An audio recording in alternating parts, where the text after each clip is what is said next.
After I learned English, it helped me a lot to train my think, my thoughts. It gives me more chances to find good job in the future. Learning English gives me a lot of opportunities to train my future. It helped me very confident in speaking, and my English also improving every day. If the blind people want to have the stable jobs and many jobs like sighted people, they have to learn many skills and especially sighted English. Our goal is to give them the opportunity to work hard and reach their potential.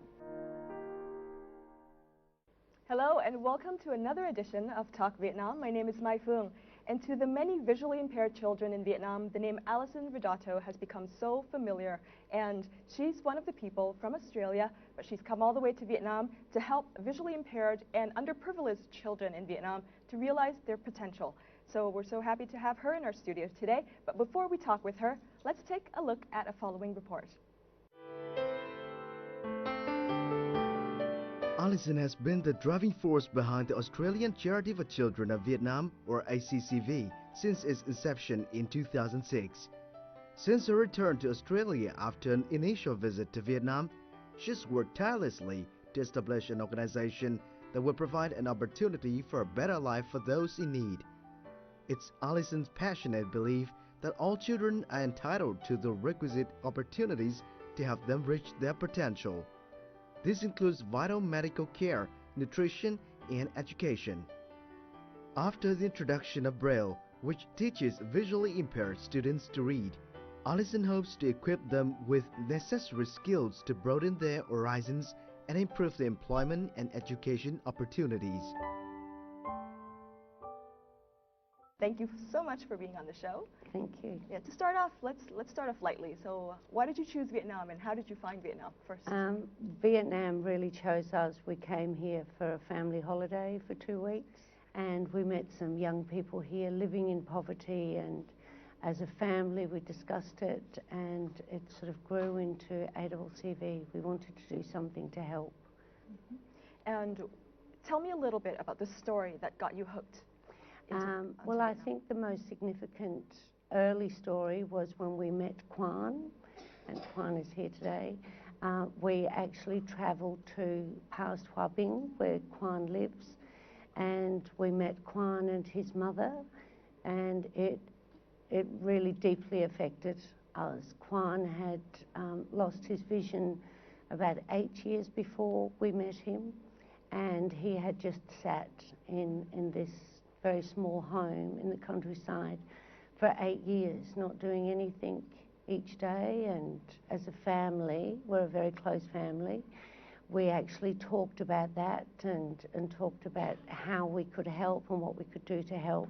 So we came back again a few months later, and so we then started to really work with vision impaired young people. And I mean, I see blind people as I go about my life in Australia, so I knew that there were a whole lot of opportunities for young blind people, and that it was quite unnecessary that he was sitting there wasting away, you know. Exactly.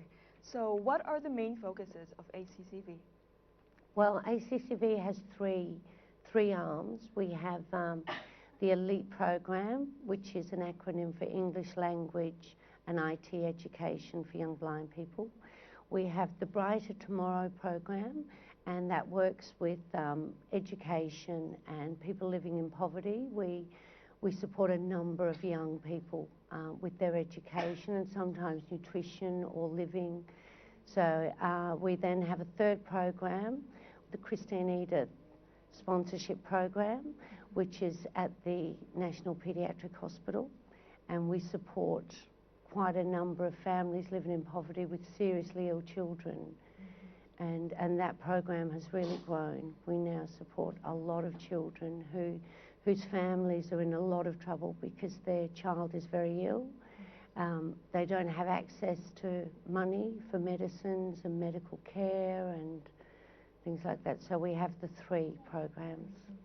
Now let's talk about one of the programs that's been receiving a lot of attention, the English program. Yes. Yes. So why did you want to introduce English to the visually impaired people? Well, when I first met Kwan and Hom and the other students in our very first class, they became trained in Vietnamese Braille and living skills and massage as a profession, so that they actually had some opportunity to earn a living.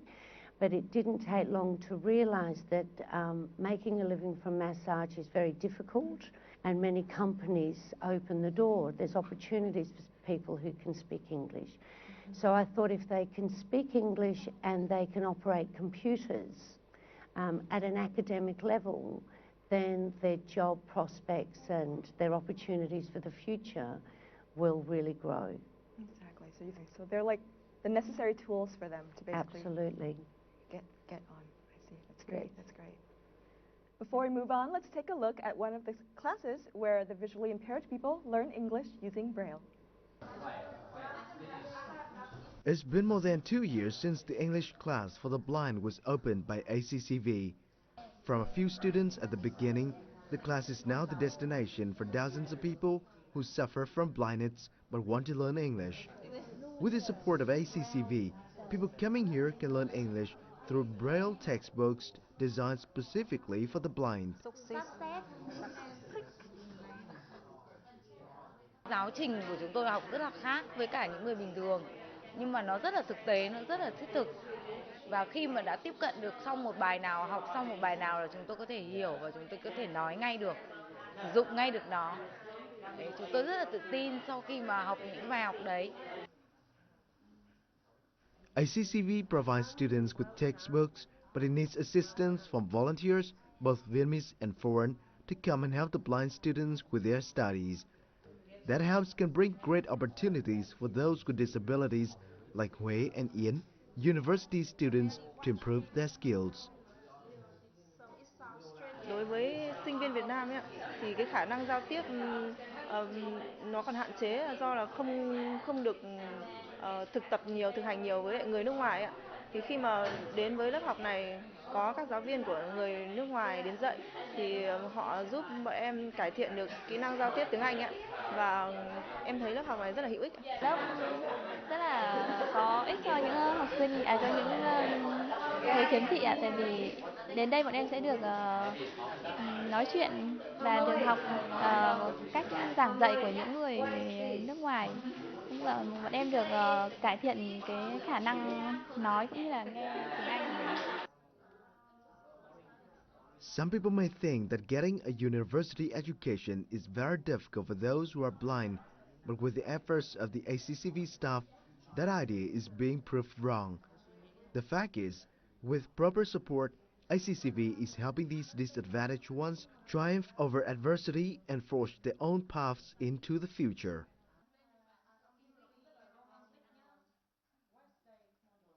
Can you tell us more a little bit about how Braille is used to teach English to visually impaired Vietnamese people?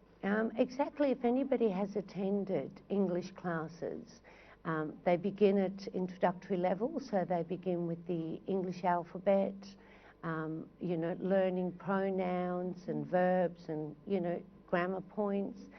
So they have a Braille English alphabet, and they go through all of the vowel sounds, all of the consonant sounds, exactly as a sighted person would. But instead of looking at the page, they read the page with their fingers. But otherwise exactly the same. And each of our classes has a volunteer ESL teacher, a native speaker, who will correct them on their pronunciation. That's great. That's great. And what were some of the first challenges that you encountered teaching English to visually impaired Vietnamese? There were a number of challenges for both the students and the teachers, because many of the young people we work with, once they lost their sight, they remained at home. So some of our students stayed home for 5 years, 8 years, and there was no interaction, with people. Right. So to actually develop those skills again and, for people to be asking for their opinion and their input, that was quite challenging. So we found that it would take quite a while, and then the students would build their confidence. They would have confidence in their opinion, in joining conversations, things like that. So actually changing mindsets, changing the students' mindset. That's great. That's great. So for the students that attend your classes, apart from the ability to speak English, are there other skills that they can learn? I think what actually happened, we realised not long after we started our classes, our goal and our key objective was English. If they can learn English and they can learn computer skills, that was our goal. But it really didn't take very long for us to realise that the social impact of these classes was actually even more important than English. Right. Suddenly students had friends, they had networks, they had social lives. They started to talk, they started to dream, they started to get ambitions for the future, you know, interests in music that they could share with other people. So the social impact of the classes has been huge. I see. Do you think the class would create some social impact on the surrounding community when they look at visually impaired people as well? Oh, absolutely, absolutely. And that will only grow. Once our students become tertiary educated, once they've got their university degrees, once they're working in the community, they're contributing to the community, as they will, you know, given time, they will have, you know, they're a valuable resource to the community. There's some amazingly intelligent young blind people out there, so they will very much contribute. That's great. That's great. I'm so glad that you know they're all contributing back to the community and to what they've received. Yes. That's great. So the story of Ha Ming-Kwon, one of the first students of the English Braille class, is fundamental to what ACCV is all about. So let's find out more about him in the following report. Today, Alison's and other members of ACCV are visiting one of the very special students. Up until grade 5, Kwon was a healthy kid who enjoyed school, reading, and life in general. Unfortunately, an undiagnosed and untreated condition severely affected his health, and ever since, his life has been dark. Bố mẹ em làm nông, bố em thì bị bệnh tai biến, liệt nửa người, nó gia đình rất là khó khăn. Không có điều kiện đi đến viện sớm, thì đến lúc mà đi viện thì người ta bảo là bệnh mình quá nặng rồi, nên là không giải quyết được vấn đề gì. Thế là đến năm hơn 10 tuổi thì là mắt em lúc đấy là gần như là không thấy gì nữa, thì em nghỉ học ở nhà. Kwon spent the next 10 years sitting exposed to the elements in a very basic hut that he called home in the mountainous area of Hua Binh until Alison paid him a visit. Then he was taken to Hanoi and attended schools to learn Braille and therapeutic massage. Kwon is also one of the first to study English under Alison's program for visually impaired students. Cái khó khăn ban đầu mà khi học tiếng Anh thì thứ nhất là trước đấy thì mình chưa biết một tí gì về tiếng Anh. Thứ hai thì vì dạy thì cho những người khiếm thị ấy, thì chủ yếu là nghe, với lại có những dụng cụ nó không được đầy đủ. Khi bạn ở trong lớp thì ai cũng rất là thích học tiếng Anh, nên là mọi người động viên nhau. Mình cố gắng vượt qua những cái khó khăn thì mình thấy những thành quả là mình có thể giao tiếp được với cả những người nước ngoài một chút đấy, thì mình cảm thấy rất là vui. Đấy là động lực để cho mình để có thể là học tiếng Anh được tốt hơn. Despite his impaired vision, Kwon is an excellent student with a very active mind. After the English training program, he's continued to practice his English. Hàng ngày thì em cũng có ôn lại những kiến thức, cũng lấy sách vở và tài liệu mà ngày trước mình đi học mình ghi chép được thì đem ra đọc, hoặc là mình có thể nghe đài, nghe TV. Em mở những kênh đấy lên chủ yếu là luyện nghe, và mình nghe được từ nào mà mình nghe được thì là mình ghi chép lại ngay từ đấy. As a fully qualified massage therapist, Kwon, together with his host family in Hanoi, has opened a massage parlor while he finished his last year in high school. He hopes to be accepted by a university after he graduates. So tell us a little bit about Kwon, Ha Ming-Kwon, one of the first people that you met. Yes, when I first met Kwon, and it had an enormous impact. We were asked to go and visit this young blind man to see if we could help him. And when I actually arrived at Kwan's home, and it's just a tiny little hut up in past Hua Bin in the countryside, and I actually thought there was an old man in the corner, and I thought, oh, his grandfather lives here.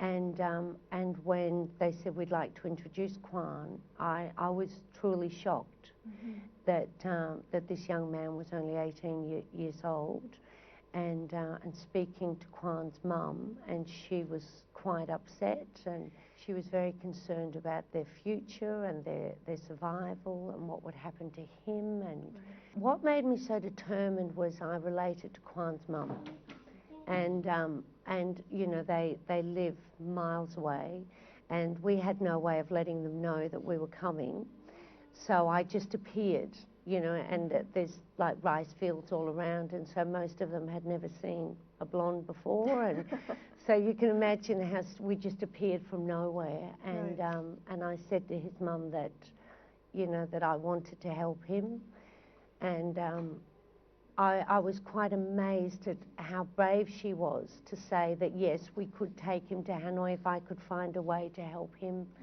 And that really impacted me, and I just, you know, even when it was really difficult to get any answers, I just kept thinking that if I was his mother, you know, and if it was my child, and somebody had the resources, you know, to help my child, then I really would want them to.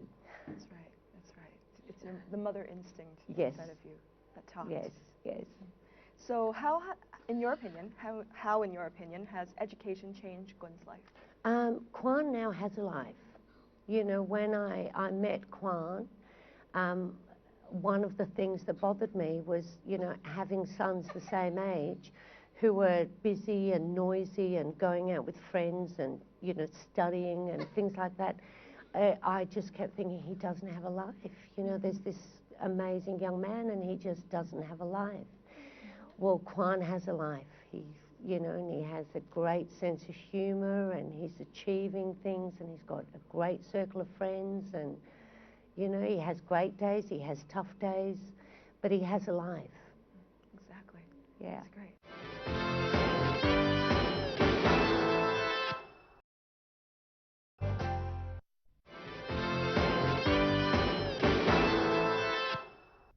You often said that the main philosophy of ACCV is that it's only the eyes of these people that don't work, but actually their brains are healthy, and those individuals can sometimes be amazing. So elaborate on that. It's really quite interesting that, you know, people assume that the only thing they can do is to make chopsticks or toothpicks or do massage, you know, and at best sort of thing. And it's only their eyes that don't work. And we find that some students are incredibly musical, some of them have got great business minds, some of them love massage, and that's great. That's absolutely great, but, you know, you do massage because it's what you want to do, not because you're vision impaired. That's been an interesting point to get across to people, and of course it's happening.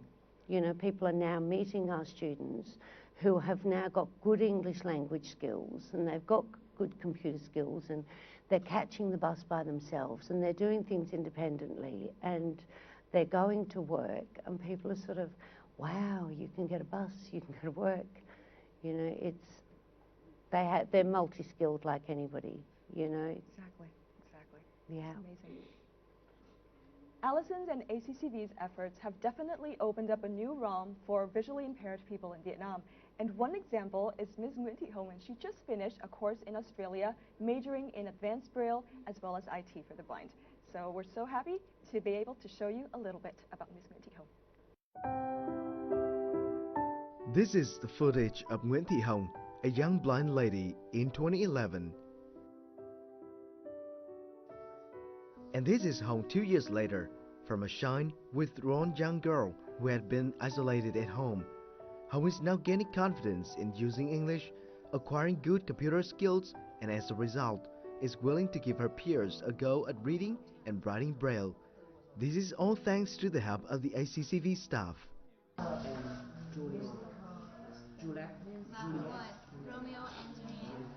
Sau khi mà được tham gia vào lớp học tiếng Anh của ACCV và được cái sự giúp đỡ nhiệt tình của các thầy cô giáo thì em thấy rằng là thực sự là yêu thích tiếng Anh và mơ ước là phải làm sao để cố gắng học tập thật tốt. Và từ đấy thì em cũng nhận ra rằng là tiếng Anh thì nó sẽ tạo cho em thêm rất nhiều cơ hội để em có thể tìm được những cái công việc tốt hơn và ổn định hơn trong tương lai ạ. Having lost her eyesight in 7th grade, Hồng was unsure how she could go on with her life. But then, ICCV found her and gave her the opportunity to learn English as well as computer skills. Hồng was sent to Australia, and she was very inspired by the active, productive lives that young blind people in Australia lead. Life is fairly challenging for Hồng, but she meets these challenges with grace and determination on a daily basis. Hồng is now working with ACCV, teaching Braille and working with young blind people in the community. She was determined to bring back to Vietnam what she'd learned, so she might help improve the lives of young blind people, including her own. She was a girl on a mission. Every time she comes back to Vietnam, Alison spends time with Hồng and the disadvantaged youngsters. Witnessing the progress they've made, Alison and all those taking part in the charity mission know they are on the right track. Hi, Hồng. Thank you so much for being on the show. So let's first of all start off with some of the feelings that you've had after your Australian education. At the first time when I was Australia, I was very surprised because it's two different from the life of blind people in Vietnam and in Australia. Most of blind people in Australia I met, they are always enjoy their life and they have happy family, stable job. And when I came back to Hanoi, I said to people what blind people in Australia can do, and I tell the people, let's give us a chance and we will show them what blind people can do in Vietnam. Yeah. Let's talk a bit about your English. I heard from Alison that before you were with ACCV, you did not know any English at all. But now Yes. your English is amazing. So let's talk about that transition. Yes. Before I joined the ACCV English class, I could not speak any English at all. Yes, I know that now my English is very basic, but I will try my best to study well. You'll try your best to study well. I don't think it's basic. I think it's great. Yes. Thank you. So tell us a little bit about how you embraced the opportunity to go to Australia. How did it come to you, and how did you take it? I must say I'm lucky. Lucky? Yes, because I have must say thanks to Alison, who gave me a good chance to change my life and make it more meaningful. Yeah. So what do you aspire to be in the future? Me? Yes. When I was a child, I wanted to be a lawyer. You wanted to be a lawyer? Yeah. So, but now, I'm a member of ACCV office. Yeah, so I train my life. If I go to university, I will study social work. You will study social work? Yeah. That's great. So, Alison, what would you say about Hong's, determination to resolve the difficulties that she's had and to become, such an active member right now? Oh, she's an inspiration. She really is.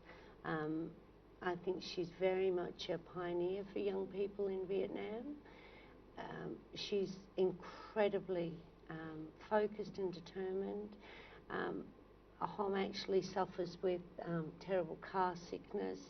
Yeah. And so when Hom stayed with us in Australia, and it was a long car trip each day, and she was terribly ill, to the point that we would actually say to her, do you need to stay home? No, I can go. And, now she actually gets 3 buses on her own to get to school. She's continuing her education. You know, challenges don't stop her. Motion sickness doesn't stop her. Grammar difficulties don't stop her. She sees the big picture, you know, and we've actually talked about, you know, seeing with your eyes is only one part of seeing. And Hom really does see the big picture, and she sees what blind people are capable of doing. And I mean, I have no doubt whatsoever that she will go on to be the social worker she's saying she wants to be, and I think she'll lead the way for a lot of young blind people coming behind her. That's great. Hom, so you may not think it now, but I'm pretty sure you're such a big inspiration to a lot of people, you know, younger than you and also older than you as well. So why don't we internalize all of that we've just talked about with a song? Do you know the song called You Are My Sunshine? I bet you've learned that song in class, in English class, She's very right? good at that song. You're very good at that song, right? Yes. She's just humble. She's just humble. So why don't we join everybody in the audience to sing that song, to internalize everything for everybody. Is that okay with you? Everybody will sing that. Everybody will sing it with you. You just need to start off the first word. Okay? 1, 2, 3. You are my sunshine, you only sunshine. You make me happy when skies are gray. You never know, dear, how much I love you. Please don't take my sunshine away. Very good. Thank you so much. You are my sunshine, my only sunshine. You make me happy when skies are gray. You'll never know, dear, how much I love you. Please don't take my sunshine away. The other night, dear, as I lay sleeping, I dreamed I held you in my arms. When I awoke, dear, I was mistaken, and I hung my head and cried. You are my sunshine, my only sunshine. You make me happy when skies are gray. You'll never know, dear, how much I love you. Please don't take my sunshine away.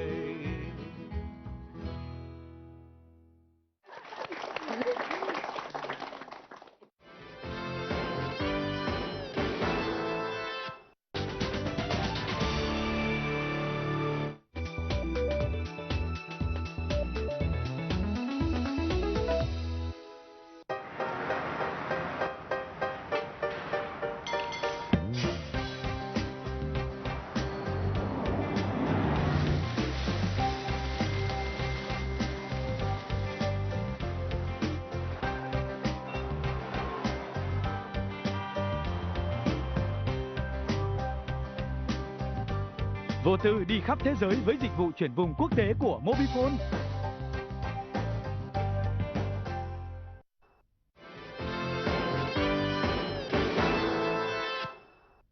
Alison and ACCV's efforts would not have been possible without the support and donations from many, many organizations.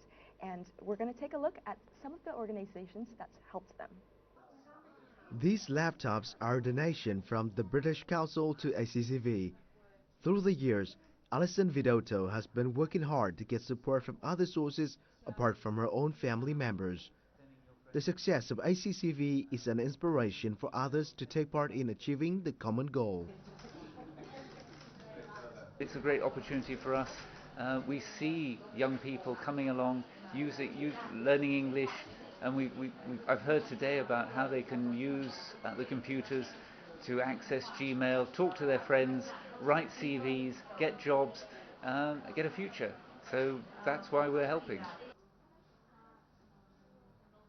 Installed with NVDA, non-visual desktop access, the visually impaired students can get some basic IT skills in the hope that those skills could help them to broaden their horizons and improve their employment and education opportunities. Alison and Hong today visited the Singapore International School in Hanoi after an invitation from Brian, a former ACCV staff member. Inspiring others is what Alison tries to do whenever she has a chance. Alison hopes that through the talk with the young students, she'll be able to give them some idea about social responsibility and how they can be more engaged with the community. We develop what we call global citizens, that wherever they end up, wherever they go to study or to live, that they are a global citizen and that they're trying to impact their community no matter where they go. Because, you know, we tell the children that, you know, what you do in the school makes the school better, makes Hanoi better, makes Vietnam better, makes the world better, you know, and the same principle goes for wherever in the world they are. So yeah, we try to pass exactly what you said on to our students. The 4th and 5th graders were greatly impressed by Alison's story, her devotion to the mission and her kindness towards disadvantaged people in a foreign country. At the event, the young students also asked many questions to Alison and Hong about their journey so far, and many of them were inspired by her story. Yeah, so now, yeah, I know that the meeting is quite exciting, and I feel like ACCV helps a lot of people. And I was astonished about the story of Miss Hong who came here as a visitor. Before this meeting, my goal was to breed guinea pigs and other popular pets in Australia, but yeah, I think I'll help this charity too. After 4 years, ICCV and Alison have helped nearly 200 underprivileged children in Vietnam. But Alison doesn't want to rest on her laurels. Instead, braving all challenges, she keeps going so she might see more shine, withdrawn young people, develop more ambition and personal goals for the future. Alison, I've heard a little bit about the non-visual desktop access that you've managed to receive for the students at ACCV. Is that true? Yes. Tell me a little bit about the non-visual desktop access. So NVDA, we actually found out that the developer of NVDA, Mr. Jamie Teh, is also from Brisbane. He and his partner developed this fantastic program that is a screen reader, so everything on the computer the blind student can hear, so they can read Word documents, send emails, receive emails, all of that. So Jamie actually gave us full permission to use the program. Wow. 100% free of charge for all ACCV computers. And Hom and Dat, another of our students, they're actually trained in NVDA. They went 2-3 times per week for lessons for the entire 3 months. And then all of that information, all the lessons that they took, we've then converted that and developed it into a training program so that all the students will be trained. So it's a wonderful, wonderful gift for them. So let's talk a bit about what are some of the things that visually impaired people can do with English and IT skills at the same time. Yes, I mean, our goal is to give them the opportunity to work hard and reach their potential. So it's not charitable giving. We don't support them, we don't give to them ongoing. We actually give them the opportunity. Now when you get young people like Hom who take that opportunity and work really hard, Hom, there is nothing that would stop Hom being a social worker. Now with having English skills and computer access, she can work for any agency that would require a social worker, because it means she can do everything on a computer that, you know, anybody else in the organisation can do. We've got friends of Hom's in Brisbane who are lawyers, who are IT teachers, who are English teachers, advocates for, you know, social working companies, you know, a big organisation. A friend of Hom's works there. You know, accountancy. There are many, many options.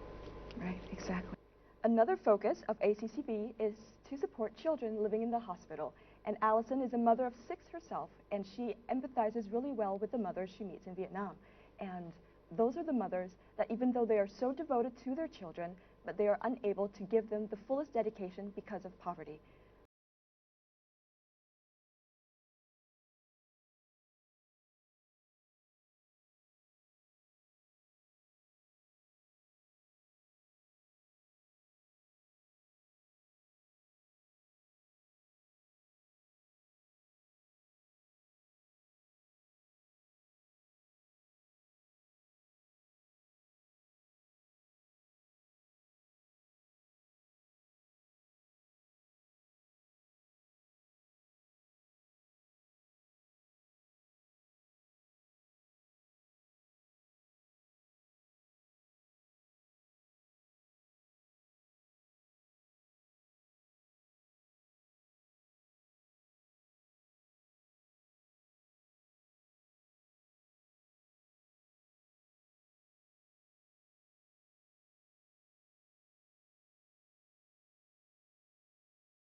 Bây giờ về chị cứ thèm cái gì cho nó ăn, mà nó sống được ngày nào nó sống.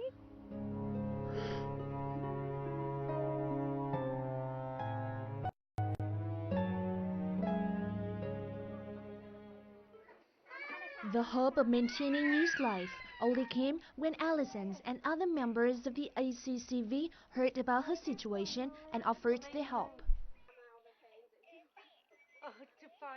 We have a sponsor that helps with the rent, so we've been paying particularly nutrition and medical care, even transport. I mean, Sal. Nhờ giúp đỡ kịp thời của cô cùng với Alison thì là cháu dùng thuốc ấy, thì mà thời gian thì cái u lại thụt vào, ngày nó cứ teo dần đi. Thế bây giờ thì nó rất là nhỏ. Cô coi như các bác cũng sinh ra cháu một lần nữa. And we're really hoping that we'll get more sponsors for Sal and Nhi, because we'd actually like to help Sal to be able to generate income. And one idea that we've thought of is if we can get her sewing classes and a sewing machine, she can then have Nhi by her side, but she can generate a little bit of income. Ever since, members of the ACCV have been visiting Nhi, buying her toys and encouraging her mother to be optimistic about her recovery. Alison's and the ACCV have become a part of Nhi's family.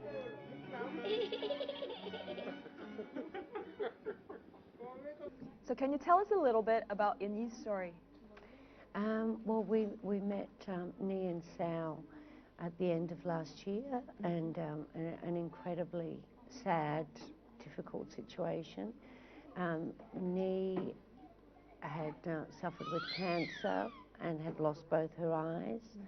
Her mother was living in extreme poverty. They were hungry and cold, and the child was in pain constantly, and of course no medical care to alleviate the pain, and so we began supporting them at the end of last year, and there's been a remarkable change in Nhi's health, in their standard of living. Of course, it's had a huge impact, but Nhi is one, that's one of about 100 families that we support, and most families are in quite a similar position. And the reason that we try and step in is because families do things like sell off the family animals. They borrow money to try and treat their sick child. They're as devoted as everybody is to their children, and so the family slides further into poverty, and it becomes that poverty trap.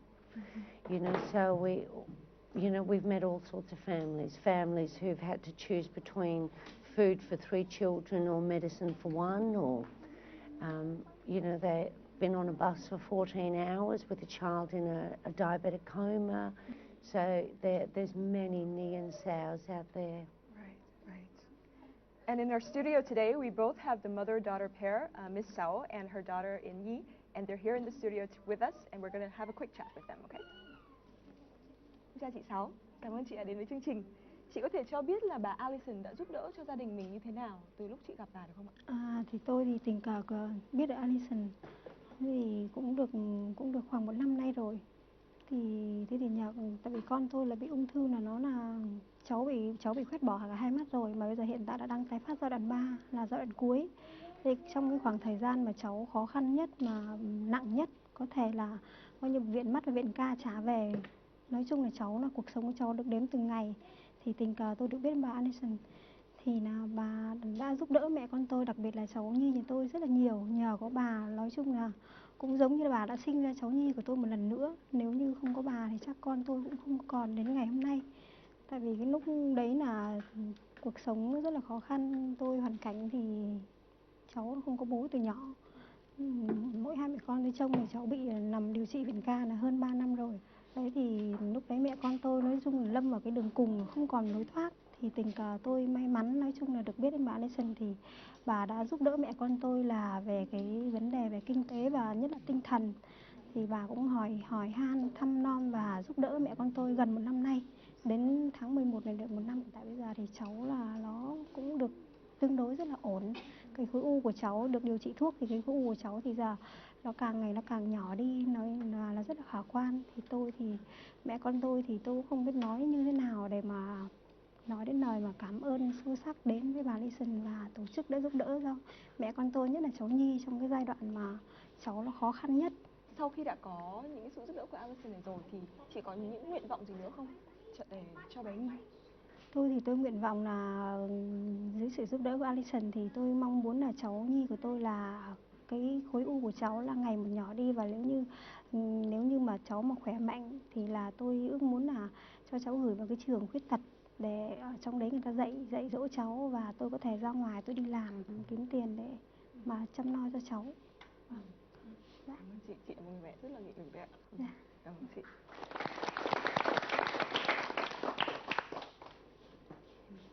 So you've helped them a lot with accommodation, with also some of the treatments. So there's a Vietnamese saying, I think in English there's something the same, that says, give a man a fish and you feed him for a day, and then teach a man to fish and you feed him for a lifetime. Now, do you think this phrase can be related to Nhi's story at all? Oh, absolutely, and to most of the people that we help. You know, at the moment, Sao needs a lot of help because she's living in extreme poverty and her child is very, very seriously ill. By supporting Sao and helping her, Nhi's health is improving already. As that continues, as with most of the children that we work with, when their child becomes healthier, then the child can return to school, the mother can return to work, and of course the family's fortunes completely turn around. So it is very similar to the expression, yes. So throughout your over 6 years of being involved with ACCV, has there been any time that you really wanted to give up at all? Momentarily. What happens? Oh, well, sometimes I think, you know, what am I doing? There are times that, you know, we get worn out, and I do think, you know, but it's always momentarily.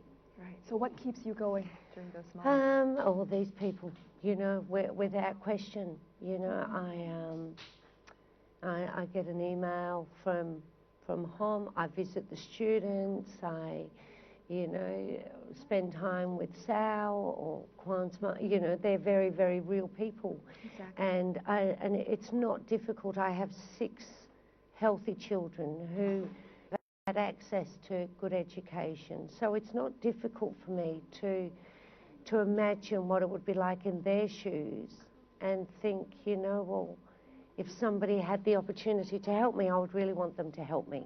Exactly. So that does keep me going. Good, exactly. All right, thank you so much for being on the show, and thank you so much for inspiring visually impaired people in Vietnam to be able to dream bigger and to be able to make something out of their life. So thank you for empowering them and also empowering us to really believe in them. Thank you so much. Thank you very much. And that's it for this edition of Talk Vietnam. If you want to give donations or if you're interested to contact ACCV, please visit their website shown on screen. And until next time, I'll see you.